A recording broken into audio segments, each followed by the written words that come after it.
لا حول ولا قوة إلا بالله العلي العظيم.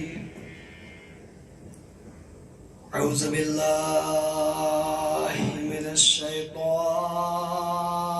اللعين الرجيم. بسم الله الرحمن الرحيم. الحمد لله الذي هدانا لهذا وما كنا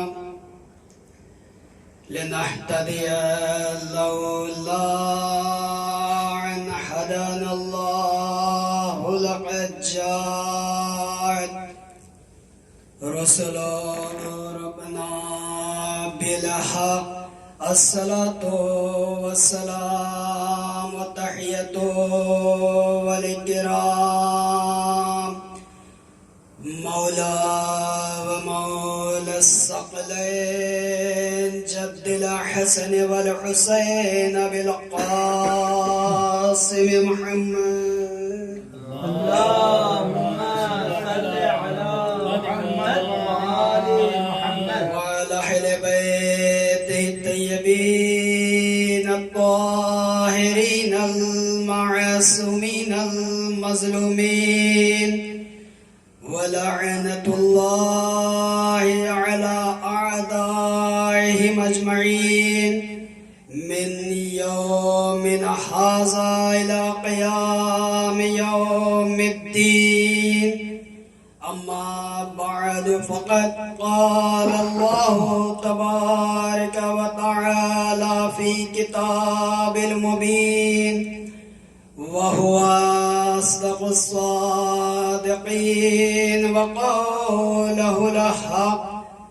بسم الله الرحمن الرحيم. يا أيها الذين آمنوا أطيعوا الله وأطيعوا الرسول وأولي الأمر منكم. صلوات محمد وآل محمد. اللهم صل على محمد وآل محمد. عزیزان گرامی، ماتم دارانے سرکار صحن شہداء، کرم ہے حضرات چہارہ معصومین علیہ السلام کا، اور خصوصی صدقہ ہے مادر حسنین شہزادی فاطمہ زہرا سلام اللہ علیہ کا کہ ایک بار پھر جوار امیر المومنین میں اہل بیت کا تذکرہ کرنے کی سعادت نصیب ہوئی. ماشاءاللہ. عزیزان گرامی، میں نے جس آیہ کریمہ کی تلاوت کا شرف حاصل کیا ہے، پروردگار عالم قرآن مجید کے سورہ نساء میں ارشاد فرما رہا ہے کہ اے صاحبان ایمان، اللہ کی اطاعت کرو اور رسول کی اطاعت کرو، اس کے بعد صاحبان امر کی اطاعت کرو. عزیزان گرامی، قرآن مجید میں جہاں کہیں بھی لفظ اطاعت آیا ہے تو اس کے ساتھ ساتھ اللہ کا بھی تذکرہ ہوا ہے کہ اللہ کی اطاعت کرو اور اس کے رسول کی اطاعت کرو. لیکن جہاں کہیں بھی اتباع کا لفظ آیا ہے تو اس میں پروردگار عالم شامل نہیں ہے، اس لیے کہ اتباع جب بھی کی جائے گی تو جو چیز ہمارے سامنے موجود ہوگی اس کی ہم اتباع اور پیروی کریں گے. مثلا کوئی چیز اگر ہمارے سامنے ہے تو ہم اس چیز کو دیکھتے جائیں گے اور اسی کے حساب سے عمل کرتے ہوئے چلے جائیں گے. تو اب عزیزان گرامی، ہمارے اور آپ کے زمانے کی سب سے بڑی پریشانی یہ ہے کہ ہمارا اور آپ کا زمانہ رسول کے زمانے سے یہ کافی فاصلہ ہو رہا ہے کہ ظاہری طور پہ ہم رسول کا نقش قدم تو پا نہیں سکتے، لہذا ہم کس طریقے سے رسول کی پیروی کریں گے؟ تو جب آپ تاریخ کا مطالعہ آپ کرتے ہیں، آپ بخوبی جانتے ہیں کہ جو لوگ بعد پیغمبر موجود تھے، اگر ہم ان کی اتباع اور ان کی پیروی کرتے رہیں تو یہ اتباع رسول اور اتباع امام کہلائے گی۔ جو لوگ بعد پیغمبر موجود تھے۔ اچھا عزیزان گرامی، اب یہ بھی ملتا ہے کہ رسول کو دنیا سے چلے جانے کے بعد جو افراد موجود تھے، جن لوگوں نے رسول کے پیچھے نماز پڑھی تھی، وہ افراد موجود تھے، اور دنیا سے چلے جانے کے بعد جو افراد موجود تھے وہ نماز پڑھی تھے، پھر جب رسول دنیا سے گئے اس کے بعد بھی پڑھی، اس کے لیے کہیں کوئی سند اور کوئی تاریخ نہیں بتاتی کہ آج ان لوگوں نے ویسی نماز پڑھی جیسی رسول نماز پڑھا کرتے تھے۔ رسول کو دنیا سے جانے کے بعد قریب 25 سال کا زمانہ گزر گیا۔ اس زمانے میں میرا اور آپ کا مولا خاموش رہا، قرآن مجید کو جمع کرتا رہا، یہاں تک کہ جب ایک مرتبہ میرا اور آپ کا یہ پیغمبر مسجد نبوی میں آتا ہے اور آ کر نماز ادا کرنا چاہیے، نماز ادا ہو گئی۔ جب نماز ادا ہو گئی تو سارا مجمع بیک زبان ہو کر یہ کہہ رہا تھا کہ آج ہم نے ویسے نماز پڑھی جیسے لگا کہ رسول کے پیچھے نماز پڑھ رہے ہیں، آج ہم نے ویسے رکوع کیا جیسے لگا کہ ہم رسول کے پیچھے رکوع کر رہے ہیں۔ تو میں کہوں گا یا رسول اللہ، یا علی، آپ بھی معصوم ہیں اور پیغمبر بھی معصوم ہے۔ اگر ایک معصوم کا کردار دوسرے معصوم کے کردار سے مل جائے تو اس میں تعجب کی بات نہیں ہے، اس لیے کہ نبی بھی معصوم ہے اور امام بھی معصوم ہے۔ اگر ایک معصوم کا کریکٹر دوسرے معصوم کے کریکٹر سے مل جائے تو اس میں تعجب کی بات نہیں ہے۔ مگر عزیزان گرامی، نہ جانے خدا نے اس گھرانے کو کن کمالات اور فضائل سے نوازا تھا کہ جو مرتبہ اس گھرانے کے مردوں کا تھا وہی مرتبہ اس گھرانے کی عورتوں کا بھی ہے۔ جو مرتبہ، جو منزلت، جو فضیلت اس گھرانے کے مردوں کی ہے وہی اس گھرانے کی عورتوں کی بھی ہے۔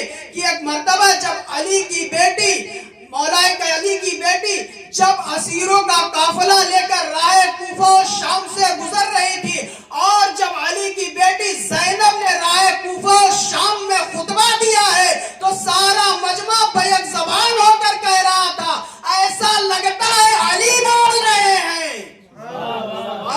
محمد وآل محمد، تو عزیزان گرامی، یہ ہے اتباع رسول کہ جب صاحبان امر کا اتباع کیا جائے اور اللہ کا اتباع اور رسول کا اتباع۔ اس لیے کہ عزیزان گرامی، جو اس در سے وابستہ ہو جاتا ہے، جو اس در سے منسلک ہو جاتا ہے، اس کا کردار اور اس کا کیریکٹر دنیا کے سامنے آیا ہو جاتا ہے، لوگ پھر اس سے درس لیا کرتے ہیں۔ عزیزان گرامی، دیکھ لیجئے، آپ کو تاریخ میں بہت سے ایسے لوگ ملیں گے، رہنے والے فارس کے ضرور رہتے تھے، مگر جب در اہل بیت پہ آئے ہیں تو اس کے در اہل بیت پہ آئے ہیں تو اس طریقے سے انہوں نے سبق حاصل کیا ہے کہ خود رسول کو بھی کہنا پڑا کہ سلمان تم میرے اہل بیت میں سے ہو۔ صلوات پڑھے بر محمد وآل محمد۔ عزیزان گرامی، بلخ کا رہنے والا ایک شخص تھا، چوتھے امام کا چاہنے والا تھا، محبت رکھتا تھا دل میں امام کی، ہر سال وہ حج کو جایا کرتا تھا۔ ایک مرتبہ جب وہ موسم حج آیا اور وہ تیاری کرنے لگا سفر پہ نکلنے کے لیے، تو جب وہ جایا کرتا تھا حج پہ تو چوتھے امام سے ملاقات کے لیے بھی ضرور جاتا تھا۔ امام زین العابدین علیہ السلام سے امام زین العابدین علیہ السلام کی زیارت سے ضرور مشرف ہوتا تھا۔ ایک بار جب وہ سفر پہ جانے کی تیاری کرنے لگا اور تحفے وغیرہ کا انتظام کرنے لگا تو اس کی بیوی نے کہا کہ تم ہر سال اپنے امام کے لیے تحفہ لے جایا کرتے ہو، کیا کبھی ایسا بھی ہوا ہے کہ تمہارے امام نے بھی تمہیں کچھ دیا ہو؟ تمہارے امام نے بھی تمہیں کچھ دیا ہو؟ وہ شخص کہنے لگا چپ ہو جا، اس لیے کہ میرا امام وہ ہے جو غیب کی باتوں کو جانتا ہے۔ پھر کہنے لگا کہ میرا امام وہ ہے جو ظاہری طور پہ دنیاوی اعتبار سے، ظاہری دنیا کے اعتبار سے میرے پاس کیا ہے، میرے امام کے پاس کچھ نہیں ہے۔ اچھا، یہ شخص چلا حج کرنے کے لیے، حج کے اعمال کو انجام دینے کے بعد امام کی خدمت میں پہنچتا ہے۔ اس وقت امام کی خدمت میں پہنچتا ہے کہ جب مولا دسترخوان پہ بیٹھے ہوئے کھانا تناول فرما رہے تھے، اب امام نے چاہنے والے کو قریب بلایا، کہا صلوات پڑھے پر محمد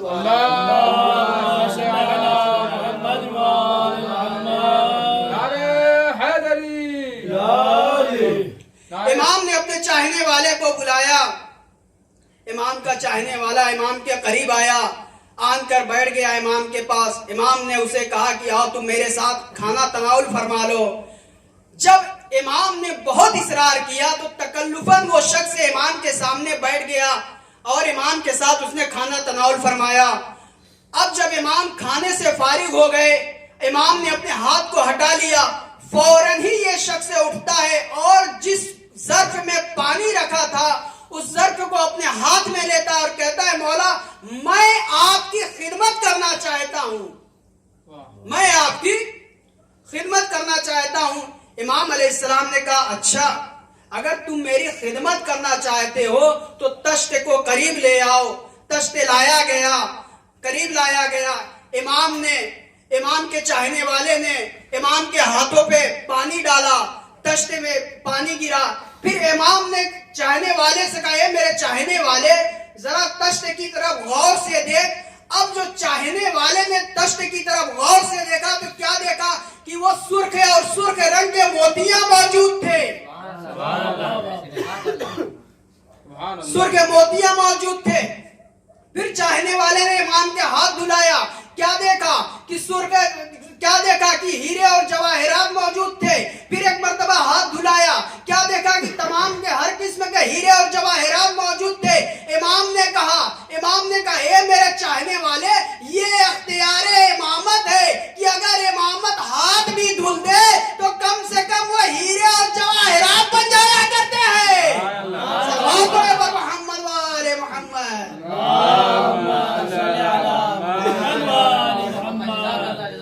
کم سے کم وہ ہیرے اور جواہرات بن جایا کرتے ہیں۔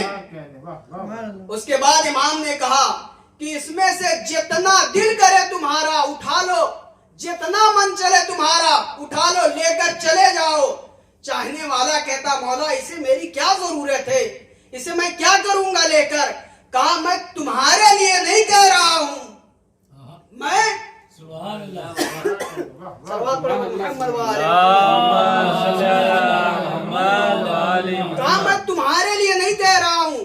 تمہیں یاد ہوگا کہ جب تم گھر سے نکلے تھے تو تمہاری بیوی نے کچھ کہا تھا،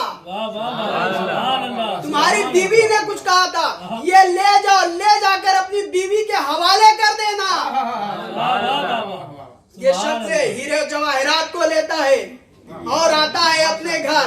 آنے کے بعد اپنے ہیرے جواہرات کو بیوی کے سامنے کھول دیتا ہے اور کہتا ہے آج تم نے مجھے شرمندہ کر دیا میرے امام کے سامنے۔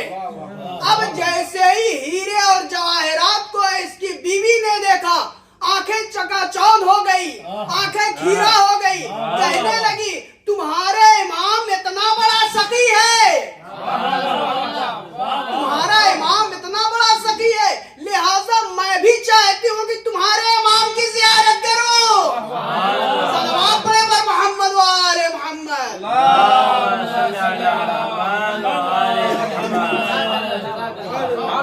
کیا کہا کہ میں بھی چاہتی ہوں کہ تمہارے امام کی زیارت کروں۔ کہا اچھا موسم حج آنے دو، انشاءاللہ جب موسم حج آئے گا تو میں تم کو لے کر چلوں گے اپنے امام کے سے تمہاری بھی تم کو بھی زیارت کرا دوں گی، زیارت سے مشرف ہو جاؤ گی۔ اب عزیزان گرامی انتظار کرتے کرتے وہ لمحہ وہ وقت بھی آ گیا کہ جب موسم حج آ گیا۔ اب یہ شخص یہ بیوی اپنے شوہر کے ساتھ اپنے گھر سے حج کے لیے روانہ ہو گئے، دونوں میاں اور بیوی حج کے لیے روانہ ہو گئے۔ راستے میں چلتے چلتے اتفاق سے کچھ ایسے سبب یا ایسی وجوہات پیش آئے کہ جس کے سبب اس کی بیوی کا راستے میں انتقال ہو گیا، راستے میں انتقال ہو گیا۔ لیکن عزیزان گرامی ایک چیز ہے کہ کائنات کی ہر شے موت سے ڈرتی ہے، کوئی شے ایسی نہیں ہے کہ جو کائنات سے جو کوئی شخص ایسی نہیں ہے جو موت سے نہ ڈرتی ہو۔ اب یہ شخص راستے میں اس کی بیوی کا انتقال ہو گیا، اس عجیب پشو پیش میں ہے کہ اب کیا کریں، نہ آگے جا سکتے ہیں نہ پیچھے جا سکتے ہیں۔ اس کے دل میں خیال یہ آیا کہ میں اسے یہیں پہ دفن کر دوں اور یہاں سے حج کے لیے میں نکل پڑوں۔ اس نے اپنی بیوی کو غسل و کفن دیا اور وہیں دفن کر کے حج کے لیے روانہ ہو گیا۔ جب حج سے فارغ ہو گیا امام کی خدمت میں پہنچتا ہے امام سے، جب امام کی خدمت میں آیا امام نے اس سے کہا کہ میں یہ جانتا ہوں، مجھے علم میں ہے کہ تو اپنے گھر سے نکلا تھا تو اکیلا نہیں نکلا تھا، تو تنہا نہیں نکلا تھا۔ ایک مرتبہ جیسے ہی یہ سنتا ہے رونے لگتا ہے، گریہ کرنے لگتا ہے، کہا مولا بے شک آپ صحیح کہہ رہے ہیں کہ میں جب گھر سے نکلا تھا تو ساتھ میں میری بیوی تھی، لیکن مولا میں کیا بتاؤں، راستے میں اس کا انتقال ہو گیا اور میں اسے راستے میں نے اسے دفن کر دیا ہے۔ میں چلا آیا اعمال حج کرنے کے لیے۔ جیسے ہی امام نے یہ سنا چاہنے والے سے کہا کہ جا، وہ مری ہوئی نہیں ہے بلکہ وہ راستے میں تیرا انتظار کر رہی ہے، راستے میں وہ تیرا انتظار کر رہی ہے۔ ایک مرتبہ یہ شخص سے کہتا ہے مولا میں نے اپنے ہاتھوں سے اسے غسل و کفن دیا ہے۔ امام علیہ السلام نے کہا اے میرے چاہنے والے، میرے قول پہ تجھے یقین نہیں آتا ہے؟ جب میں کہہ رہا ہوں کہ وہ زندہ ہے تیرا انتظار کر رہی ہے۔ اب یہ شخص واپس ہوتا ہے، راستے میں چلتے چلتے کیا دیکھتا ہے کہ قبر پہ وہ مومنہ بیٹھی ہوئی اس کا انتظار کر رہی ہے۔ یہ شخص عجیب پشو پیش میں ہو گیا، تعجب کرنے لگا کہ ارے میں نے تو اسے اپنے ہاتھوں سے اسے غسل و کفن دے کر میں نے اسے دفن کر دیا تھا، کیا بات ہے کہ آج تو یہاں بیٹھی ہوئی ہے۔ ایک مرتبہ اس مومنہ سے جب سوال کیا گیا کہ میں نے تو تجھے دفن کر دیا تھا، پھر کس نے تجھے زندہ کر دیا؟ وہ مومنہ کہتی ہے کہ جب میری روح کو فرشتے لے کر جا رہے تھے تو ایک نورانی شخص آیا اور آن کر کہتا اے فرشتوں، یہ میری زائرہ ہے، تم اس کی روح اس کے جسم میں ڈال دو، واپس کر دو۔ یہ میری زائرہ ہے، تم اس کی روح اس کے جسم میں واپس کر دو۔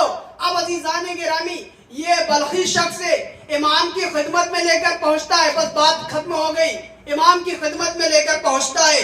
جیسے ہی اس کی بیوی امام کی خدمت میں پہنچتی ہے کیا دیکھتی ہے؟ وہی نورانی چہرہ ہے۔ جب نورانی چہرے کو دیکھتی ہے بے ساختہ اس کی زبان سے ایک جملہ نکلتا ہے کہ قسم خدا کی یہی وہ شخص ہے جو فرشتوں کو ڈانٹ رہا تھا، یہی وہ شخص ہے جو فرشتوں کو ڈانٹ رہا تھا۔ اب عزیزان گرامی یہاں پہ ایک جملہ کہہ کے بات کو تمام کر دینا چاہتا ہوں کہ دنیا وہ ہے جو موت سے گھبراتی ہے اور موت وہ ہے جو امام سے گھبراتی ہے۔ صلوات محمد و آل محمد، اللهم صل على محمد نر حیدری، نر حیدری، نر الصلوات، سبحان اللہ، جزاک اللہ مولانا۔ تو عزیزان گرامی یہ امام ہے، انہیں ہر چیز پہ اختیار ہوتا ہے، آئے کوئی اہل بیت کے در پہ، اس لیے کہ یہ در ایک ایسا در ہے جہاں پہ حیات ملتی ہے، جہاں پہ رزق ملتا ہے۔ اس لیے کہ عزیزان گرامی چوتھے امام نے وہ کمال ادا کیا ہے زندگی میں، لوگوں کو وہ درس دیا ہے اور اس طریقے سے زندگی بسر کی ہے کہ اپنے تو اپنے، غیروں نے بھی ان کا کلمہ پڑھا ہے۔ واقعات کربلا کے بعد سے چوتھے امام جب لوگوں میں کھانا تقسیم کر رہے تھے تو ایک شخص ایسا بھی تھا جو کربلا میں موجود تھا، اور جب امام نے اسے رزق تقسیم کیا، تقسیم کرنے کے بعد اس کی طرف سے نگاہ ہٹا لی، اس نے کہا مولا آپ نے مجھے پہچانا نہیں؟ امام علیہ السلام نے کہا میں تجھے خوب پہچانتا ہوں، کیسے تمہیں میں بھول سکتا ہوں، میں تمہیں کیسے بھول سکتا ہوں؟ کہا پھر آپ کی یہ کرم نوازی؟ کہا ہاں یہ ہماری کرم نوازی ہے، اس لیے کہ آج تم میرے مہمان ہوئے ہو، کل میں تمہارا مہمان تھا، وہ تیرا اخلاق تھا، وہ تیرا کرم تھا، آج تم ہمارے یہاں مہمان ہوئے ہو، یہ ہمارا کرم ہے۔ اس لیے کہ اس در پہ جب آ جاتا ہے کوئی تو اپنا اور پرایا نہیں دیکھا جاتا ہے، بلکہ امام کے اور اہل بیت کے پاس جو کچھ بھی ہوتا ہے وہ عطا کر دیا جاتا ہے۔ تو ایسے کریم امام اور ایسے ایسے عزیزان گرامی فعل کو انجام دیا ہے کہ اگر بیان کیا جائے عزیزان گرامی زمانہ پریشان ہو جائے، زمانہ ختم ہو جائے گا، مگر اہل بیت کے فضائل کو ختم نہیں کیا جا سکتا۔ مگر عزیزان گرامی چوتھے امام ایک ایسے امام ہیں عزیزان گرامی کی جن کی امامت کی پہلی شام ایک ایسی شام ہے جسے شام غریبہ کے نام سے یاد کیا جاتا ہے۔ عزاداران امام مظلوم کربلا آپ آمادہ گریہ ہو گئے، خدا اجر عظیم عطا فرمائے اس کمیٹی کے ممبران کو، تاکہ اور زیادہ سے زیادہ اسی طریقے سے اور تبلیغ کرتے رہیں اور نشر و اشاعت میں بڑھ چڑھ کر حصہ لیتے رہیں۔ عزیزان گرامی چوتھے امام جنہیں دنیا بیمار کربلا کے نام سے یاد کرتی ہے، یوں ہی نہیں اہل بیت کے اوپر جو مسائب اٹھائے گئے ہیں عزیزان گرامی اس کا بیان کرنا مجھ جیسے انسان کے بس کی بات نہیں ہے۔ عزاداران امام مظلوم کربلا بس مجلس تمام ہو رہی ہے، چند فکرے مال مجلس کی عزاداروں 11 محرم کو جب اہل بیت اطہار کو اسیر کر لیا گیا اور اسیر کر کے اہل بیت کے قافلے کو اس راستے سے گزارا گیا کہ جہاں پہ شہداء کے بے سر لاشیں پڑے تھے، عزاداروں اہل بیت کو اس راستے سے گزارا گیا کہ جہاں پر شہیدوں کے بے سر لاشیں پڑے تھے۔